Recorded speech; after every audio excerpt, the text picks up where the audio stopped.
My family was blue collar or working class, however you want to call it. We didn't have as much money. And my mom had a cleaning service and cleaned a lot of the homes of the kids I grew up with.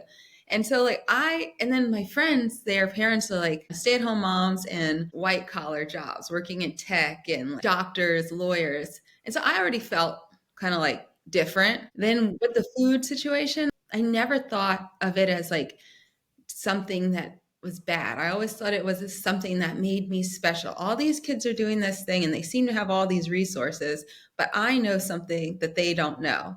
And what I know is that eating animals is bad for you. As a vegan, do you ever feel like you're living in a parallel universe, aware of things that many others don't even seem to notice, let alone acknowledge? I'm Chrissy Benson, host of the Vegan Posse podcast. We talk with vegans from around the globe who, like you, are living lives of integrity and compassion with an eye toward justice. Through their personal stories, you'll come to see that you're not an outlier. In fact, you're part of an entire posse of individuals who aren't just keeping the peace, they're creating it through their food choices and beyond. You won't be saddling up, but you're in for the ride of your life. Welcome to the Vegan Posse. Hey Posse, I'm your host, Chrissy Benson.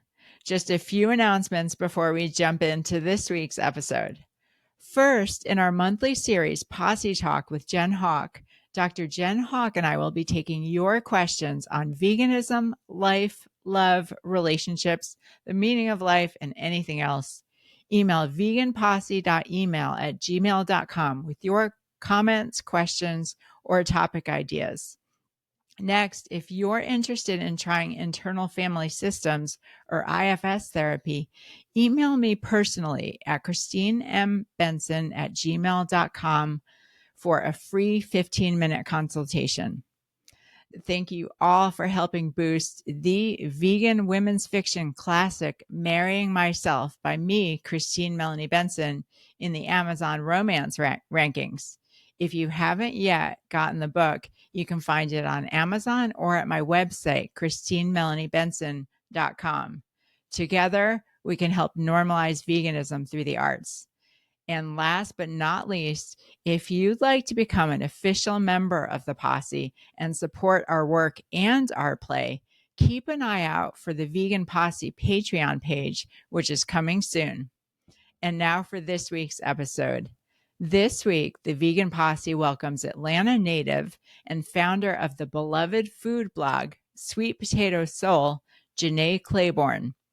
As a picky eater turned certified health coach, Jenné has been enjoying the vibrant health, energy, and joy from eating whole foods for more than a decade without sacrificing her taste for Southern soul. Jenné just released her second cookbook, Sweet Potato Soul Vegan Vibes. Make sure to check it out. So enjoy this conversation with Jenné Claiborne. Jenné, welcome to the Vegan Posse. Are you ready for the ride of your life? I'm so excited to be here.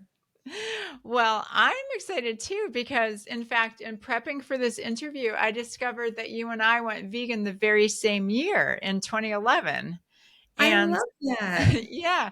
And not only that, it's very likely that we crossed paths when I lived in New York City, because I also learned that you worked at a restaurant that I went to many times called Peace Food Cafe.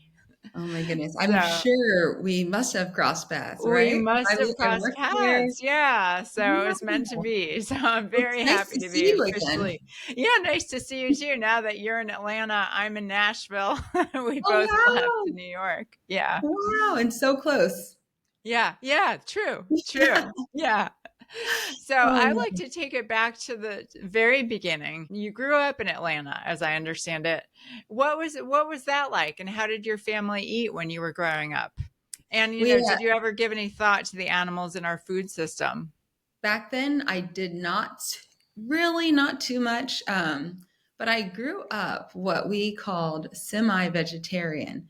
And back then, this is the 90s. So back then that meant that we didn't eat red meat, but we ate chicken and fish, semi-vegetarian, which is so funny because it's not really semi. I feel like semi-vegetarian would be more like an actual vegetarian versus And then, Right. because okay, so background. The reason I grew up not eating red meat is a couple reasons. My mom, her father, my grandfather was a hunter, and she was so appalled by seeing him bring home animals that when she was in middle school, she put two and two together. Dad killed this animal, and this is what's on my dinner plate. I can't eat red meat anymore. And he was, it's mostly hunting deer. And then my father was raised vegan in the Hebrew Israelite community, which is, it's sort of like how Black people in America can be like a nation of Islam with Islam. This is kind of like the Jewish version of that in a way, not completely, but similar. That So sounds anyway, interesting. yeah, it is quite interesting. And they're vegan. They're all vegan They're completely. Now, there are vegan. different types of Oh, Hebrews, but the huh. specific group that my dad was raised in, and my uncle and all of my first cousins, of which I have like 14, they are 100% vegan. But they didn't Wow. really call it vegan back then. They called it true vegetarian. Okay, So, which yes, is why yes, to I've me, heard that it's, term before, which yeah, makes sense. Yeah, that because makes there's a the lot of true sense. vegetarian versus the lacto-avo Yes. vegetarian, and at a certain point, people stopped saying lacto-avo. Yes, Yeah. exactly, exactly. So, and now even those Hebrews, they call it, they say they're vegan. So we're all on the same page now. But when I was a kid, when I was born, we didn't eat any red meat. My dad was just starting to eat animal products for the first time, chicken and, fish. So I grew up eating a lot of plant-based food. My dad cooking primarily plant-based and vegan, especially that old style of like very nutritious, but like a lot of tofu, like tofu with every dish, which I love tofu now. So Yeah, no yeah. shade. I will eat tofu 3 times a day happily. But like he would do a lot of stir fries with tofu and vegetables. Like we ate that all the time. And then my grandmother, she was a soul food cook, right? Just like every, Black woman from that generation. And so she had to pivot. And when my mom wasn't eating red meat, and then, they have me, my mom and dad have me, we're not eating that way. She had to pivot and find a new way to make the same soul food without pork. Ah. And we didn't eat barbecue ribs and all those things. So she found new ways to season, like for example the collard greens were seasoned with smoked turkey neck. And then I think that really influenced me because I grew up eating differently than my classmates in a time and in a place where vegetarianism was extremely rare. And so that helped me sort of get I had like a feeling of pride around the way I ate. I felt Oh, special you because I had didn't eat the pride. same. Okay, so, Yeah, it was a positive. I it thought you were going was. in a different direction, that you No, felt left out and you felt weird or different, but you I felt never did. proud. And part of it, Interesting. there's a lot of reasons, but part of it is like I was very different than a lot of my peers because I didn't, I went to I grew up in an area where I did not live. And my family was blue collar or working class, however you want to call it. We didn't have as much money. And my mom had a cleaning service and cleaned a lot of the homes of the kids I grew up with.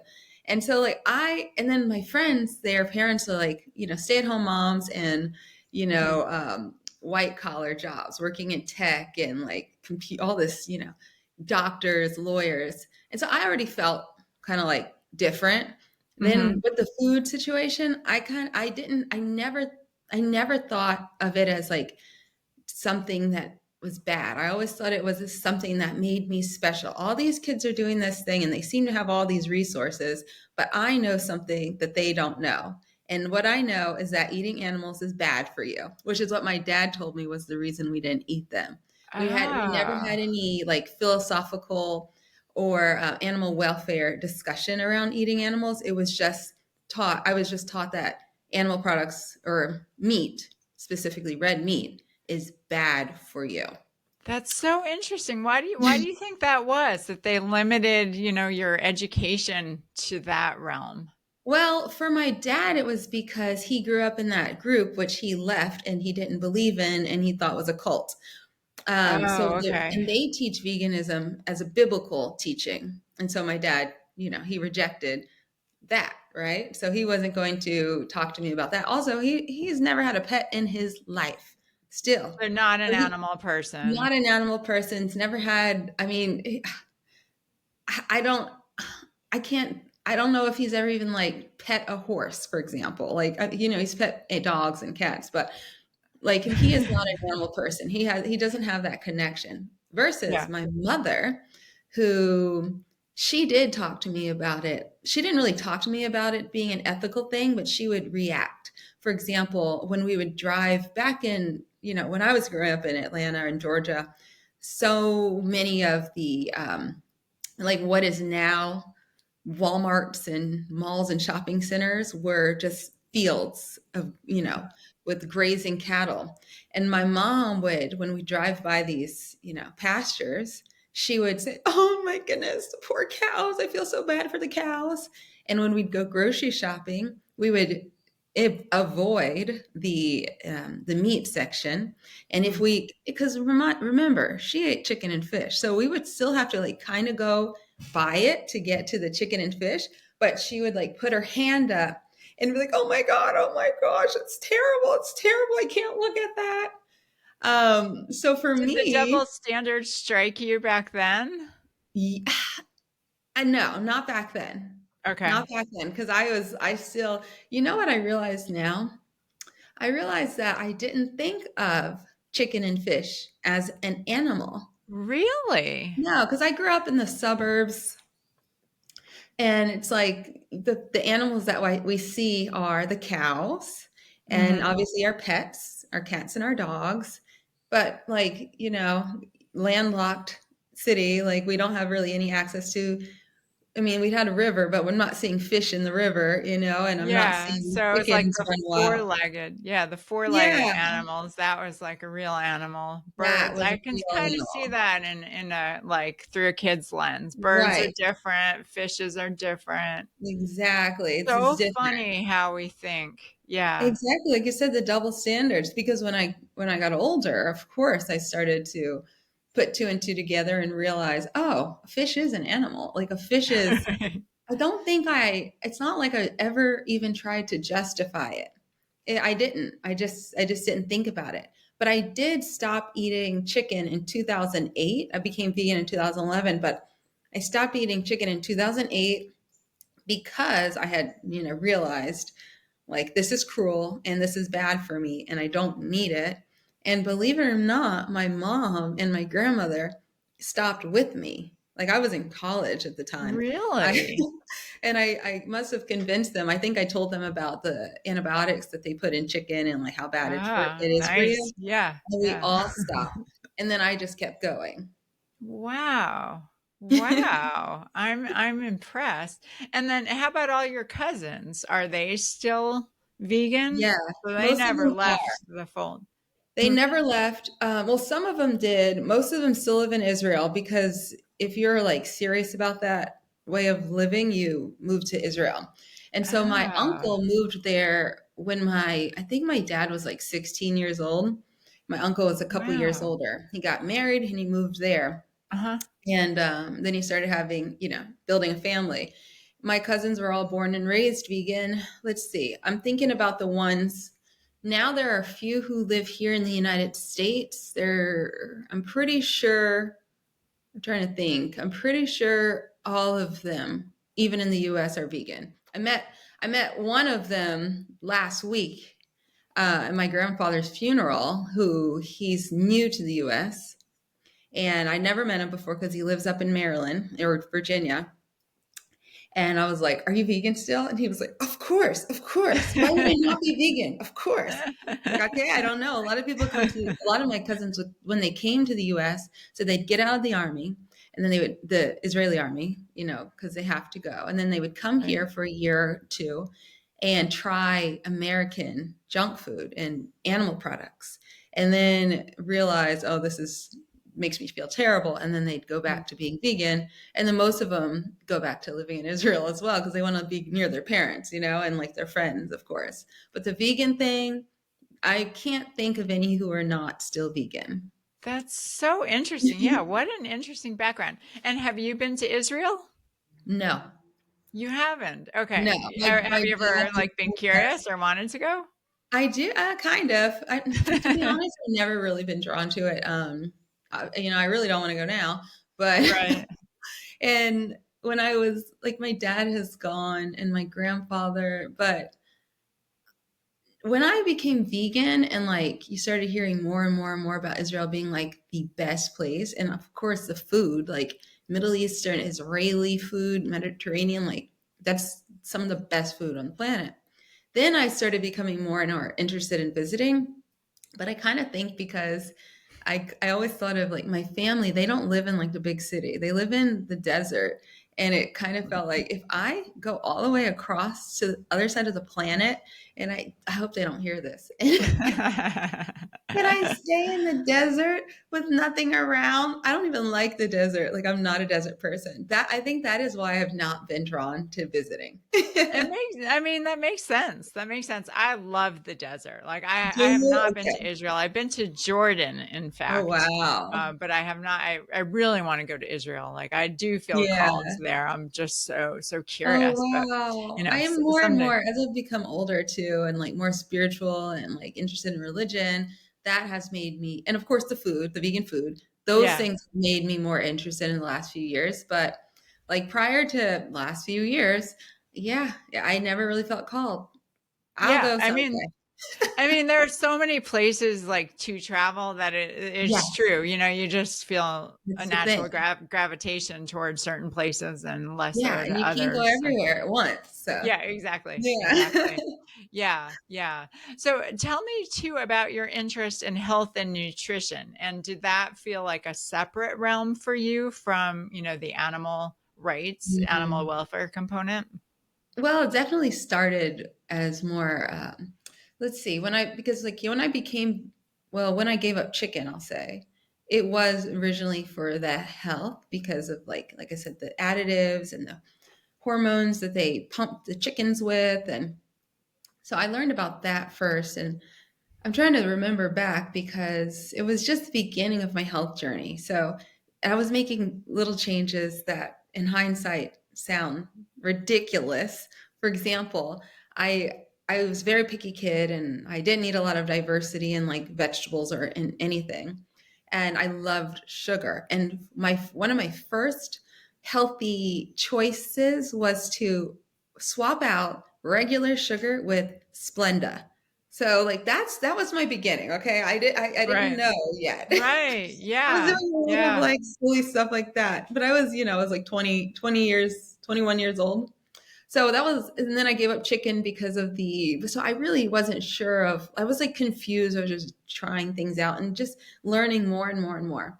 That was around the same time that I became interested in cooking. And that was very much driven by the fact that I went to school in Boston and they had these great farmers markets. I also And, used to live in Boston. oh, we've been everywhere together. Yes, yes. In fact, that's where I don't know if you know, but I have a novel called Marrying Myself that's set in Boston. Okay. It Oh, I need features to a read vegan it. protagonist and it's set in Boston. Really? So Oh, that's you'll fascinating. probably recognize lots of the spots and lots of the Yeah. references. That's funny. Wow. When were you in Boston? 2006 to '09. Okay, that's yeah, Mhm. almost. We definitely You overlapped. I was there see? from 2001 to 2010, and that's Wow. when I moved to New York City. Well, maybe So, yeah, because I moved to New York right after Boston. Maybe me we ran too. into each Yeah. other at the farmers markets because that was like my first time ever going to a farmers market, like an outdoor, like Like real farmers Haymarket? market. Yes. Well, I would Yes. shop mostly at what was it, Copley Square? That was my favorite. I Oh, would take yes, the that was train a to lovely that one. farmer's market. Yeah. And every Haymarket was time, the cheap one. oh, okay, no. That I was the went super. in town. Yeah. I Yeah, was so yeah, bougie. I've always been bougie, but yeah. it's Where in so Boston did you live? What part of I went to Boston? BU, so on campus, like not always like in the dorms, but I always had like apartments on campus. I once lived for a little like a semester. I lived like north or further out Uh-huh. than the school and had to like Yeah. commute just a little. I can't remember the name. Maybe it was no, it was in Alston. Brookline. I think it was Brookline. Brookline, yeah. But I typically lived like, and then I moved right back to campus and I lived like right over on the top of the dorms because I was like, it's too cold, too It much is cold. snow to be Yeah. needing to take the subway. Unless I'm going to the farmer's market or yoga, those are the only times that I would allow myself to like go out of my way to get someplace, you know? For school, no, no, no, I wouldn't do that. But for shopping and yoga, sure, anytime. That's hilarious. That's Yeah. hilarious. Yes. Boston The was very protagonist in formative. my novel went to BU, like in Really? the story. Yeah. I mean, it's set after she's out of college, Oh, but I'm yeah. gonna have to read it. I It's love so fun. reading, by the way, so much. Me But too. Me too. And yeah, I love cooking and I love yeah, cookbooks. So we I love definitely align. that. You would have a lot in common. That's too funny. Yes, yes. So tell us more about your cooking journey and when you decided to Yeah, take it to the next level. yeah. I always have like 10 things going on at the same time in life. That's always, they say I have ADD or ADHD, but I guess this is why. I have it too by many of the definitions. Yes, I have a Yeah. zillion irons in the fire. Yeah. Yeah, and I think that that's probably for me a good thing because I get into all sorts of fun things. But back then, I was I went to school for acting. BU has a acting conservatory, which is very intense. But at the same time, I always needed like a little hobby, and so in between classes and rehearsals, I would. Like I mentioned before, I was practicing yoga. I was doing Bikram at the time, and then I think that's probably how I ended up at the farmers market because there was the Harvard Square farmers market near the yoga studio, and there was the same yoga studio I also went to and worked at for a time in Copley Square. So I probably came out and was like, "Oh, what's going on over here? Uh-huh. Let me check it out." And then I fall in love with farmers market. So and then it's like, well, what is this? Butternut squash. I'd never seen a butternut squash. I have to figure out how to make it. And this was the beginning of food blogs back then, 2007, 2008. So I'm like, reading these food blogs, learning how to prepare these different vegetables I'd never seen. And that certainly was the real beginning. And of course, being a yogi, because I started practicing yoga, that was influential. But those little things were the real beginning of my journey into like wanting to be the healthiest version of myself. Beautiful. Mhm. Yeah. Yeah. So and have you always enjoyed cooking and just like, messing around in the kitchen and, tapping into your Yeah. creativity? I did, especially when I was younger, because my grandmother would, include me in the kitchen with her. But it kind of lost that interest when I became a teenager. Typical. I was like into all whatever nonsense teens are into, and I wasn't interested in cooking or eating. I would eat like I was still picky until I found farmers markets. Farmers markets opened my palate so much Huh. because up to that point I had an extremely limited palate. I mean, it was very Hmm. picky. So I would say I was kind of interested in food. Like I liked to eat, but I Sure. liked to eat like it was a limited scope of what I would eat. But yeah, I've always been into creating. So I used to when I was little, especially in middle school, I wanted to be a fashion designer. And so I drew, clothing and I started working on my portfolio. I wanted to go to Parsons. I was just like, I had this whole master plan and then that pivoted. And then eventually I did actually start making clothes and selling them. Also in Really? college, there's that ADD. Wow.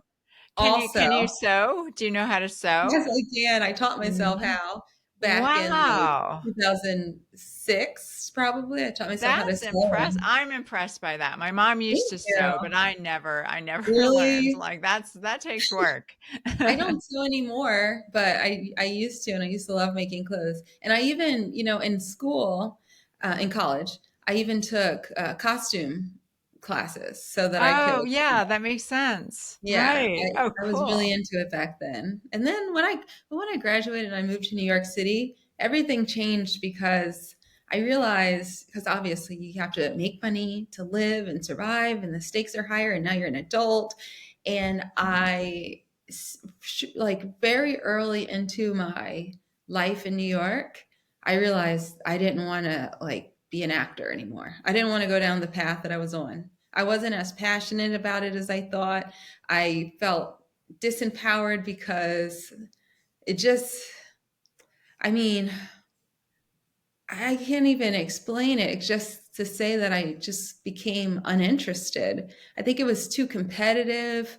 I was afraid of failure and really afraid of putting so much time in to trying to become like a successful actor. And then, like, if Mm. it didn't happen, I would have lost a lot of years. And I've Right, never, right. It I had seems that very early, dehumanizing. Like, the very casting call dehumanizing. seems like, almost like a cattle call. Not that Yes. it's okay if you are a cow, but Absolutely. Yeah. It yeah. is very much like that. It's like, I remember, so like in a way, I mean, it was just like almost, I felt like disrespected. I would go to like a casting call and wait for hours to be seen. Oh, that And would I drive could have me been doing other stuff. crazy. Right. Like, Ugh. what is taking so long? These people are taking Waiting. I hate breaks. waiting. I Yeah. hate waiting. And even at 22 years old, I was like, I am not willing to continue doing this. But I was very Mm. confused. I wasn't sure which direction to go. Like I said, I was interested in health. I was interested in cooking. I started my blog in 2010 as a hobby to kind of cope with, like I said, I always need a creative outlet. So I started it for Mhm. that.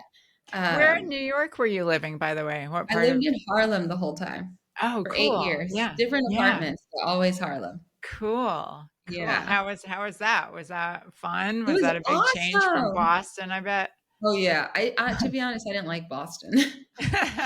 It's too cold and like I have always since I was a little kid, I loved New York. So I always wanted to live in New York. I thought Boston was going to be like New York. So Oh, interesting. I was Yeah. let down. I didn't realize what I was getting myself into when I said yes to BU scholarships. Uh, Um, yeah. Yeah. Yeah. No, yeah, that can happen. That can definitely yeah, happen when you just go to a city blind, like you'd never visited exactly. before you went to school. I mean, I visited to do my audition. That was it. And it Okay. was like for Okay. 2 days. And I had a Right. friend who was already there, and which is why I decided to audition there. And Yeah. Yeah. I hung out with him. I'm pretty sure I stayed with him. And he was like I stayed with him in a dorm on campus, I think. And so it was like an insular experience, and more Yeah. focused on trying to get into the school. And so I didn't know. I didn't really see Boston. Also, it was cold, I think. It was cold then, and like we didn't do much.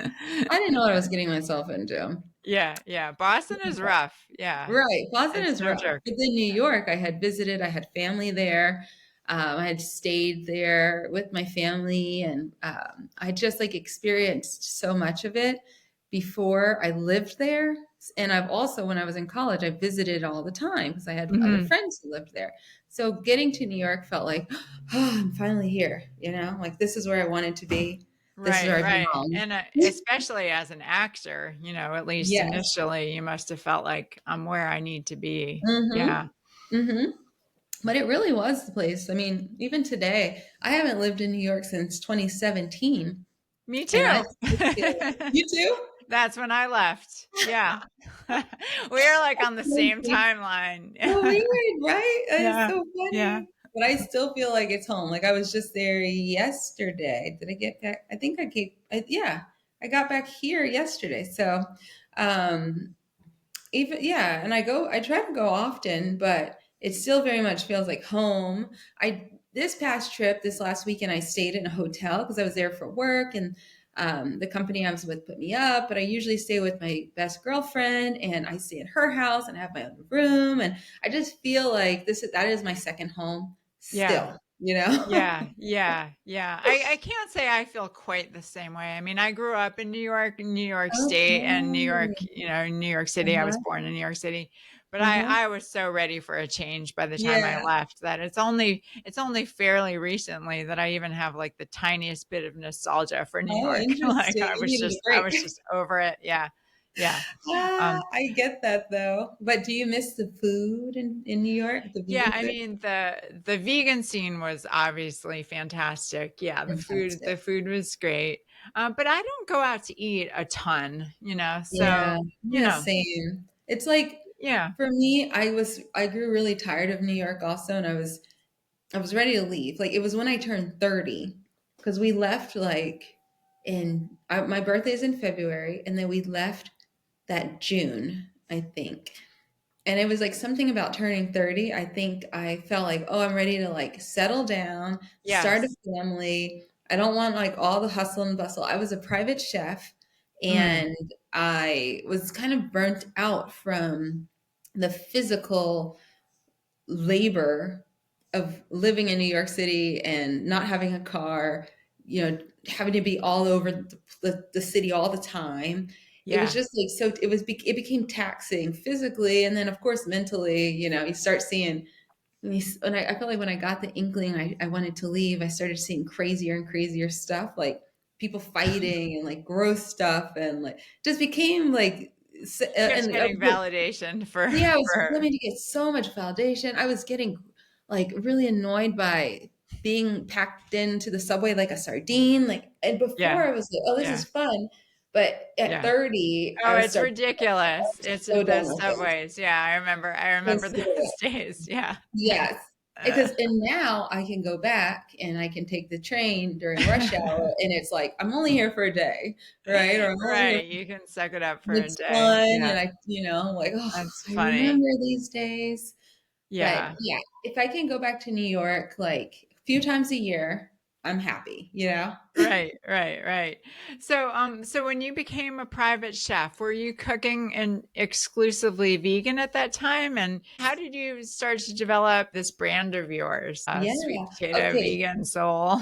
Yeah. Let me back up because when I worked so I remember I was feeling kind of unsure. I didn't want to be an actress anymore. I wasn't sure Yep. what I was going to do. That's how I got the job at Peace Food Cafe, the restaurant. Mm-hmm. I was floating back and forth between being a vegetarian and being a pescatarian. Okay. So, but I knew I did not want to serve animal, or sorry, I didn't want to serve meat, the red meat. Uh-huh. And I had previously had worked in other restaurants, so I served, just like, every type of, the restaurants serving everything. But I knew I don't want to do that. Like my ethics around eating animals had begun to grow. I still was on the fence about fish. I still wasn't fully educated. That was really the missing Right. piece. Right. So I decided to let me apply to some vegetarian restaurants, and I found Peace Food. I lived in Harlem. It was not far from the Upper West Side location. The downtown one wasn't open yet. Yeah. Um, Yeah. I remember when the downtown one opens, but yeah, yeah, originally it was the one uptown. Yeah, uptown, which is much exactly. nicer. It has a much like Yes, I more much peaceful prefer. atmosphere. Yeah. Exactly. But my old bosses are you like seem to be downtown more. So I didn't see them this past trip, but I'll go to downtown to like see if Eric is downstairs in the kitchen below the restaurant because I love him. But so I got a job there. And then, long story short, I worked there for a year before I became vegan. However, my coworkers, knowing that I still ate some animal products, some of the coworkers were very much like ethical vegans and would try to tell me, you shouldn't eat animal products, Jenné. This is why. And I would want to ignore them. I try to, plug my ears and walk away. And like, I don't want to know. I love animals. Please do not tell me anything sad. I don't want to hear it. And then but they didn't. I really wasn't getting it. I just knew that, they would keep doing that. And I started to know, yeah, it must be bad. It must be bad. It must be bad. And then into like about a year into working there, I started feeling very guilty every time I ate an Mm. animal product. And at that point, it was like once a week. I was almost vegan. I would eat a slice of pizza if I was out late at night, or I would have a yogurt if I wanted, like, I would buy some yogurt, something quick to eat on the go. And I had all these stomach issues that I had had my whole life. And, at that point I was thinking, okay, maybe yogurt could help with that because of the stupid lying commercials. Right. Right. I fell for their bull, but I was eating animal products only like I said, maybe once a week. I started Mhm. feeling super guilty every time I did. And then I told myself, you know what? Let me educate myself. Let me read some books. Let me see like what is it really like? What are the real arguments against eating animal products. And I read The Veganist by Kathy Freston. I think it was new that year. I read that book. She was on Oprah talking about it. And her and Oprah did like a whole 21 or 30-day vegan thing with the Oprah audience. So I read Hmm. that book and that was it. After that, I knew, like, not even a tenth of the way into the book, I know, like, oh my gosh, like I I haven't read could that one. it With was really, I mean, it was like all of those books from back then. I don't feel like they are published as often anymore, but yeah. they're just like lay it all out, what's happening with animals, why it's better for your health, how to do it, how fabulous you'll feel, but they don't hide like the animal piece. Hmm. And that was what influenced me. And I really became vegan as like for ethics beyond health or anything else. It Hmm. was purely Hmm. for me because I felt like, oh, I'm like, God, I cannot contribute to this. Like, Right. there are so few things you have control over in life. Right. But the food you eat, that's that is major. You eat at least three times a day. Like it says so much. Like your vote, like you vote with your dollars and like what you put into your body. And it just made immediate sense that I needed to go vegan. And it helped me feel like this is what I was lacking in life. I wanted to feel like I had a purpose, like I had real values beyond what I had just been raised in, which were, all good values. But I needed to feel like sort of like this gave me a different type of meaning. There was no confusion. I've been vegan since 2011, so 13 and a half years. There's never any like, should I be doing this? Does this matter? Am I making an impact? Like, I've never had that thought. And so did that. Then I had an epiphany. Like I'm like literally like a religious experience where I felt like God was telling me that here, now you're vegan. And by the way, I had only been vegan for like 2 weeks at this time. And here I am, like, I've got all the answers.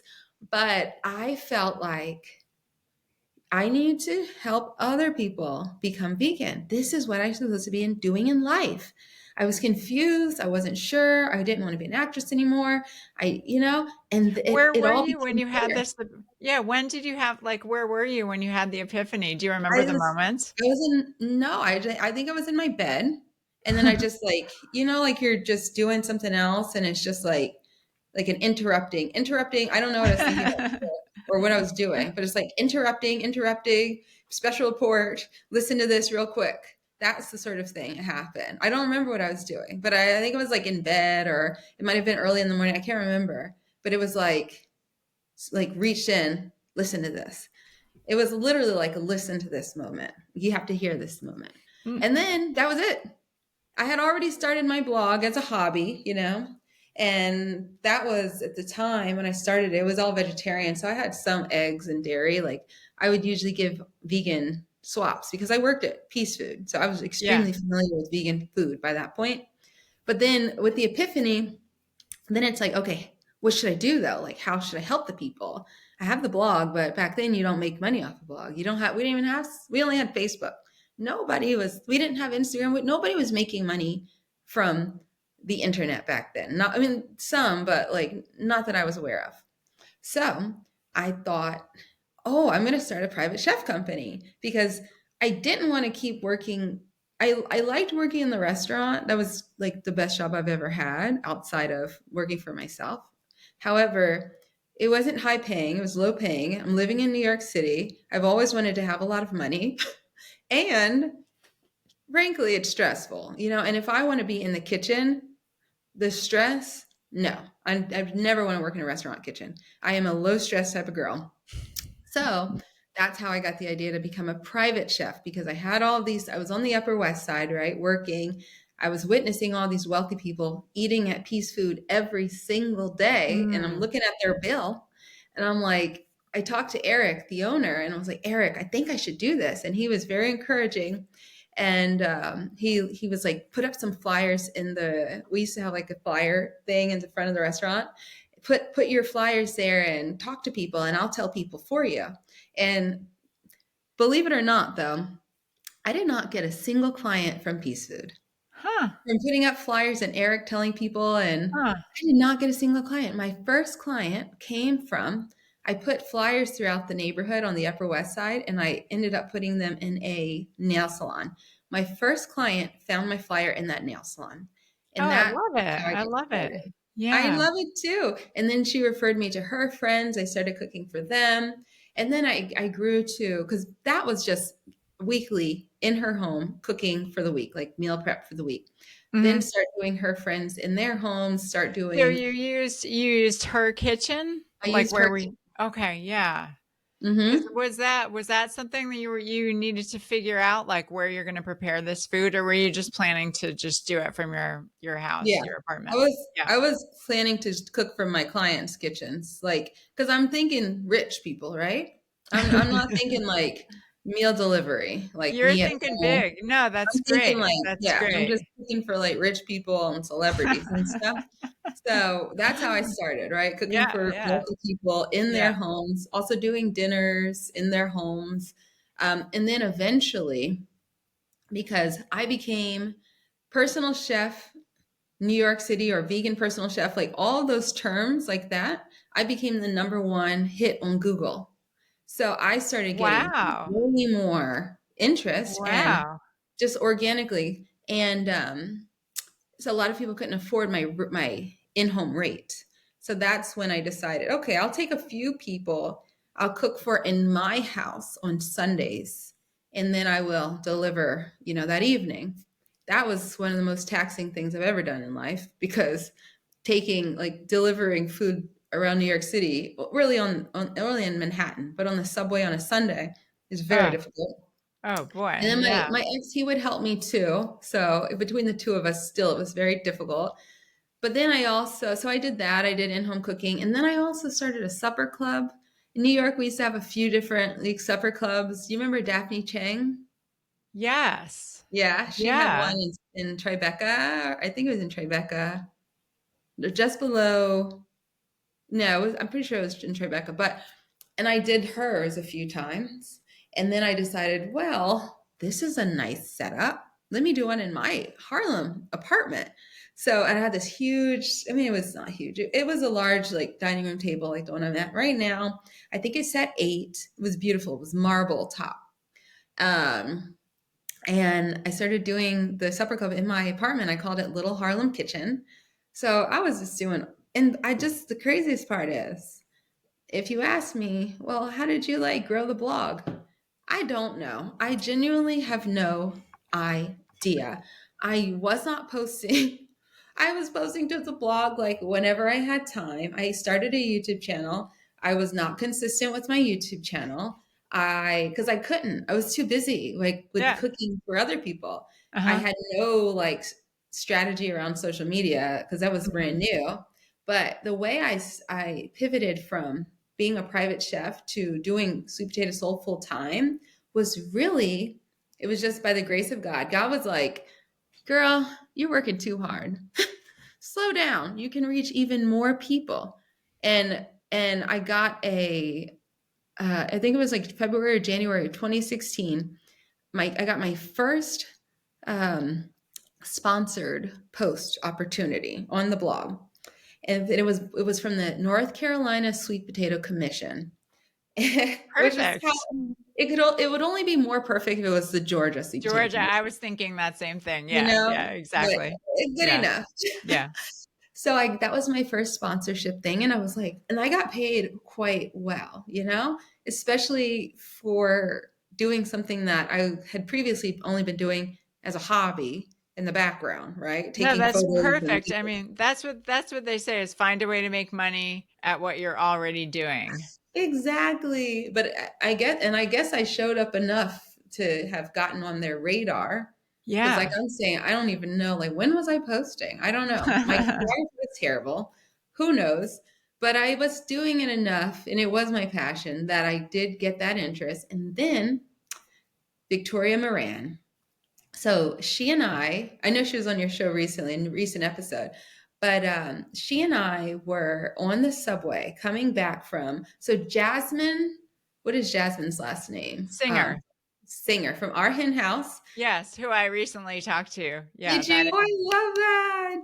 So she had a show. It was on a public channel in Brooklyn.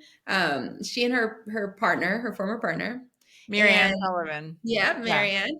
And we were on that show, me and Victoria, the same episode together. And Victoria lives in Harlem. And Yeah. so we Yeah. took the train back uptown after being on the episode. She and I knew each other, friendly. We were like friendly from before because we knew each other from Peace Food. So we take the train up and she's asking me about like, how's everything going? And she's just such an amazing, wonderful person. And she said, Jenné, I think you should write a cookbook now. I think it's time. And I was like, Wow. So this really? came from Victoria. That's Yeah, on the fascinating. subway going back That's uptown. fascinating. And Wow. Victoria Wow. connected me with her agent because I was like, how do I write a book? And she, by the way, at that point, she was on her like 11th. And before it was these more self-help and spiritual, and then she moved into the vegan book. So this was like her 11th cookbook. She connected me with her agent, who became my agent, and a few months later that year, I got my first book deal. And then Amazing. that Wow. was like, oh, well, here I got this huge chunk of money. And now I don't have to work so hard, like Amazing. one on one with these clients. And now I realize the potential of putting more time and attention and investing more into my online presence, Sweet Potato Soul, versus Yeah. the private chef company was called The Nourishing Vegan. I was Hmm. very much trying to build that up. And I Yeah. was hoping I could like hire other chefs underneath me and all that. Uh-huh. But that year 2016, that was when I realized, oh, there's a lot to this online thing, and Mhm. people do see what I'm doing on the online thing. Let me go with that. And I've been doing this now online only, full time since then. That's amazing. So was the first book a cookbook? That was a cookbook as well? Yes, yes, yes. That And was a yeah, vegan and soul food. pardon me? That was a vegan soul food cookbook. Vegan soul food. Okay. And how was the process of creating that book, and how did it go over, and how did you feel about it? Tell us all about Yeah. that experience. It did really well. I loved the research. So, coming from Georgia and being from the South, and just I had all these, like we all have these misconceptions about Southern food. And it really taught me in the research process for that book, it taught me that, this modern food system that we have and this consumption of animals every single day is very, very new. It's like since the It's 1950s. unprecedented. Yeah, it's unprecedented in human Unprecedented. history. Yeah. Our grandparents did not eat this way. Yeah. I was talking to my grandmother was in the hospital recently, and she's fine, thank God now. But I was talking to the nurse, and the nurse was from Honduras, and she was telling me she couldn't believe how much meat people ate. She said when she lived in Honduras, they would eat meat maybe once a week, and when they did, it would be something small. She'd say like maybe half of a chicken, and they would share it. The whole family would eat like a little pieces from that. But that was never the primary thing that they ate, of course. And this woman was probably like no older than 50. Mm. And so this is not a long time ago. But that's how it is for the whole world. That's how it is for the United States. That's how it is for the South. How it is for Black people in the South. Like animal products were, especially meat, was such a Yeah, special like a thing, delicacy, delicacy. special, treat, special Exactly. occasion, holidays. Yeah. Exactly. Holidays, Sunday dinner, maybe Sunday suppers occasionally. And then Right. especially because a lot of people in the South raise their own animals, they recognize the value of the animals. Like you're not going to every day kill a pig. You know how much that pig is worth, beyond like your personal connection to the animal. Maybe they would have a cow and they would milk the cow, and chickens, and they'd eat the eggs, but they were not slaughtering the animals that they had. It didn't make sense. And so, I learned about how throughout the world, but let's focus here on the South, people ate, predominantly vegetables and legumes and whole grains. And that was the real foundation. And that was the real, that's what soul food was. Now you could say soul food is like Sunday suppers and it's all those decadent foods you just eat then. But I was raised and my grandmother taught me that soul food is really what you eat on a daily basis as long as you put your love and your soul into everything. And Mm, that's why I called the blog Sweet Potato Soul, because sweet potatoes are my favorite mm, food. But the soul piece is because I'll never forget my Nana telling me that when I was a little girl, because she always cooked with so much love. Even if she was making, we ate a ton of beans. I still do, but grew up eating a ton of beans. And even if it was a simple pot of beans, or even if it was, Sunday mornings, the pancakes or home fries, like it's like the foods we ate on a regular basis, but for her, everything was soul food. It mm. is soul food. So, anyways, that was really fun. That was a really great part of the process in the book. And I actually have gotten a lot of feedback over the years from people who said, "Wow, I didn't realize that. I didn't know that American food and Southern food had been so vegetable heavy in the past." But at the same time, I'm going to tell you this: writing a cookbook, still the hardest thing I've ever done. And then I did it again, and I was like, "Why did I do this again? This is difficult." What's so hard Ah, about it? I mean, it seems hard to me, but what was yeah, hard for you?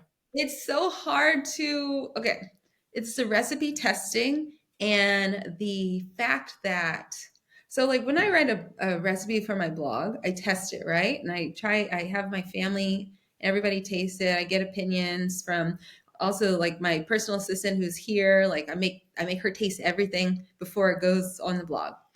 But I'm doing it like an ongoing weekly basis. A lot of the recipes on my blog I've got so many, so I'm updating. I'm not like recipe testing every single day. Yeah. It's pretty low key. It's fun.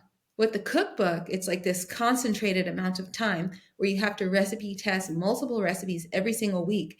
And then you have to repeat those recipes the following week while you're also doing new recipes. And you have to get so much feedback. You have to send it out to recipe testers, Oh get my their feedback, gosh. incorporate their feedback. And then after all of that, you then have to send the book to print. And you cannot update it like you can a blog post. So if I make a mistake in a blog post, then I'm like, somebody will tell me, "Oh, Jenné, it says it, you didn't write. It says like, they'll say like the salt is in the instructions, but it's not in the ingredient list." Oh, okay, let me fix it right now. With the cookbook, you can't do that. Can't do that. And Yeah. I'm not a perfectionist, but I try to do my best with things. So the pressure of knowing that I'm sending something to print and they're going to print it with like 20,000 copies at a time is so stressful. And so you feel like it has to be perfect. And that is so hard. It's so Wow. hard. So were these all brand new recipes? Because I would think that, being a chef for so long, you would just have a zillion recipes that are ready to go. Yes. Unfortunately, they require, so you have to have at least, I couldn't have more than 30% of the recipes of, older recipes. I Oh, know though for interesting. my audience, if I published a cookbook with only recipes from the blog, they would be beyond thrilled. I could have a cookbook with 500 recipes from the blog. People would love that. They want to have their favorite recipes printed in a book form. It's so However, nice to have an actual cookbook. right? Yeah, it's so And nice. maybe I'll do that someday where I take the ones from the blog and I could self-publish. But the publishers, they don't see it that way. They see it, they want it to be original. They think that there'll be more appeal and your audience will be more likely to buy it if there's recipes that they haven't yet encountered and they don't have access to on your blog. So 70 there's 100 total, and then 30 of them are from like some of the most famous popular ones from the blog. And then 70 brand new never been seen before. Wow, that is a whole lot of recipes. It That's a whole is, and lot. you've got to Okay. nail it, you know? They gotta Wow. be phenomenal, each and every Right. one. Right. Oh, A so much little pressure. so Yeah. For much someone pressure. who doesn't like high stress, you sound Yeah, like you've walked right into high stress. exactly, exactly, which is why after the first one, I said, "I'm not doing that again." But then, it had been, like, 6 I don't know how many years. It'd been quite a few years before I decided, "Okay, I'll do it again." Um, so I guess I had forgotten a little. It's like when you have a baby, but this is harder than Right, having the a trauma had faded, the memory, the recollection exactly, had exactly. diminished. Yes, This is yes. harder than that. I think this is harder. Honestly, I've done them both. I think this one is harder. So you can say, "Okay, I haven't done either one, so I will leave Mhm. that to your judgment." That It's makes harder. total sense. All right, well, it's so fascinating to hear about all of this. There's so much more I could ask you about, but we've got just a couple more minutes. So one thing I'm curious about is how would you say that you've evolved as a vegan, in this Oh. time that's elapsed? I like that question. How have I evolved as a vegan? Well, the foundation of my vegan lifestyle is still the ethical, piece of I don't want to contribute to unnecessary harm of animals. But in a lot of ways, that has grown, right? Because, you start to learn that just living you can be causing harm, and even consuming just plants. A lot of the foods that we eat are coming from monocrops, where it's like they only plant the same thing for like acres and acres, and that's bad for the environment. And sometimes animals are hurt in the harvesting of plants. And back in the day when I first became vegan, there were a lot of arguments from non-vegans like that. They'd say, well, don't you know that plants have feelings? And don't you know that, you know, there are bunny rabbits and rodents that are killed in harvesting? And don't you know that monocultures or monocrops are terrible for the environment? And yes, that's all true.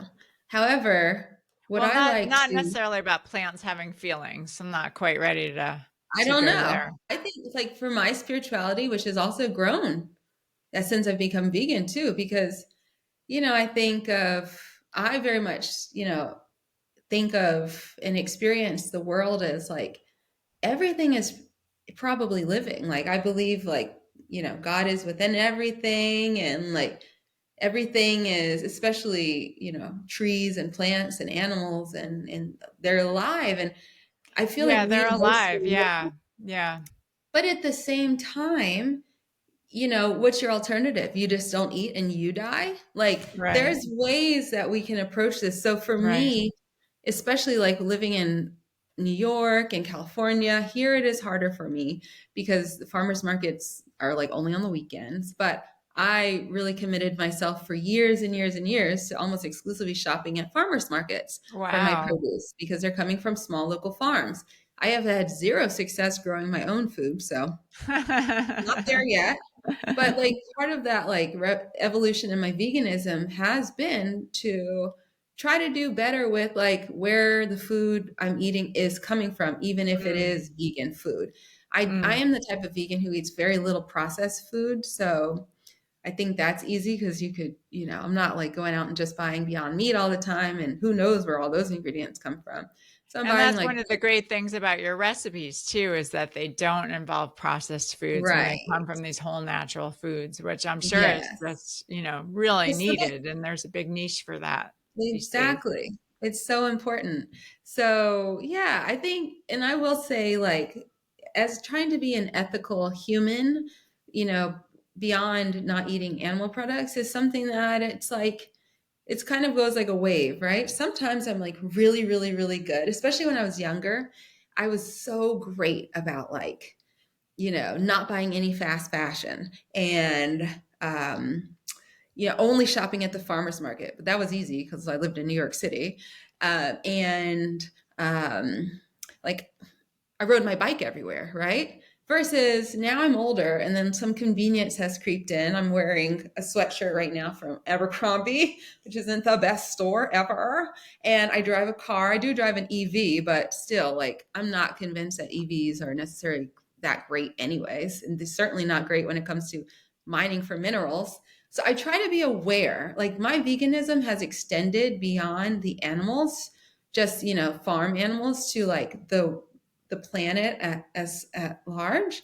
So I use it to inform my actions, but I am definitely fallible. I am not that like great with sticking to my fast fashion rules, with not shopping on Amazon. So but I do seek to do better. And I think just being a vegan, for me, it's super easy to be vegan and to not Right. eat animal products. I can't imagine eating animal products. I've never had any desire to eat animal products again. I've never like physically felt the need. Like, I don't have that. But it certainly has given me this perspective of like, try to do my best. Like, I don't need to be perfect. I'm almost a perfect vegan, probably. I don't know. Sometimes I slip up because I'll order something at a restaurant and it's like not fully vegan, and I'll taste it and like have to spit it out. Yeah. But Yeah. I'm really, really, really good at being a vegan. However, yeah, it just reminds me that I want to try to do better in all these other areas as well. Yeah, yeah. No, I think you expressed that beautifully. I mean, the bottom line is we're humans, we're fallible, and we're living in the modern world. And Yes. we're all going to fall short of our values and our standards Right. at certain points. And But I I think maybe it was Colleen Patrick Goudreau who I heard say this, but yeah. she was talking about vegan advocacy, and she offered the concept: just because you're not willing to do everything, don't do nothing. So in other words, even if people aren't willing to go totally vegan, you know, still cut down a Yes. little bit if you think that would be beneficial Yes. to some people. And so I think that concept applies to everything that you're saying. Yeah, I it is agree. interesting. I've had a similar expansion in my own just sense of awareness. And once you go vegan, I mean, initially that was a huge leap for me. It felt Mhm. hard. It felt tricky at first. And then it became, I had a Second similar nature. spiritual experience, different from yours in many ways, but, it was a profound experience.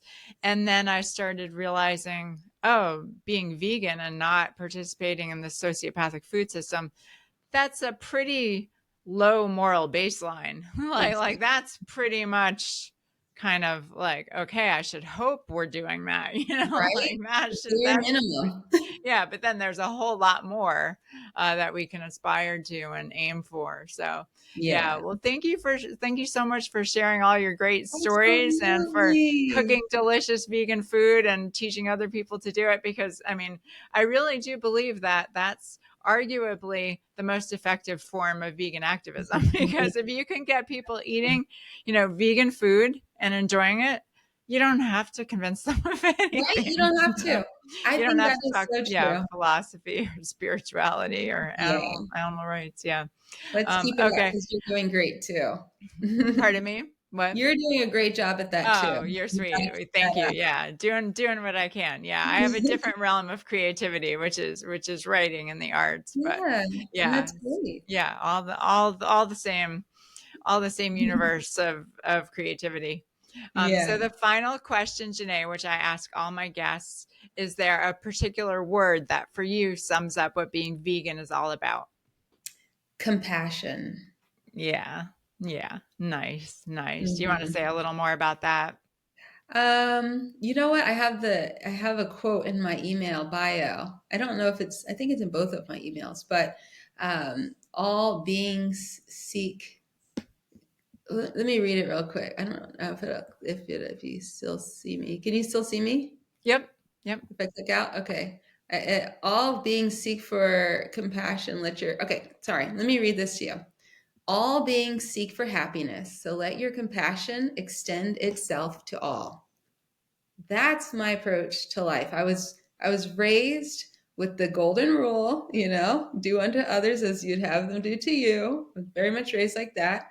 And this is my modern way of like my adult way of thinking about the same thing. I always seek to treat others, people, animals with compassion because that's what I want for myself. And I can empathize with everybody's desire for love and understanding and compassion. And I think like we said before, like it is like there's so many things that we don't have control over, but this one thing, this is like the low hanging fruit. Just this, if we could just do that. So yeah, that's where I'm coming from with that. Yeah, again, beautifully put. I think you summed it up Thank amazingly. you. So, on that note, we close every episode of the Vegan Posse by taking 30 seconds of silence for all the suffering animals, human and non human, who, like you pointed out, desire safety, happiness, and the freedom to live out their lives without interference. So, Mm. Jenné, I invite you to join me in 30 seconds of silence for the animals, and we'll conclude with the sound of the bell.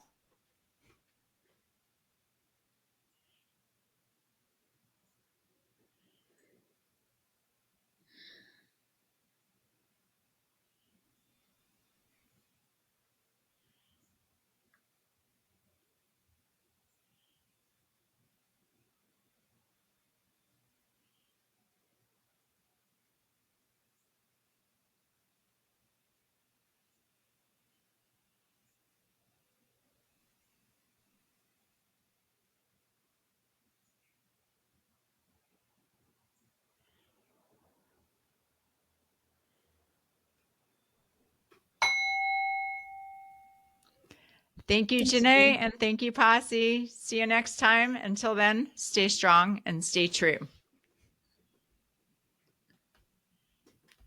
Yay! That was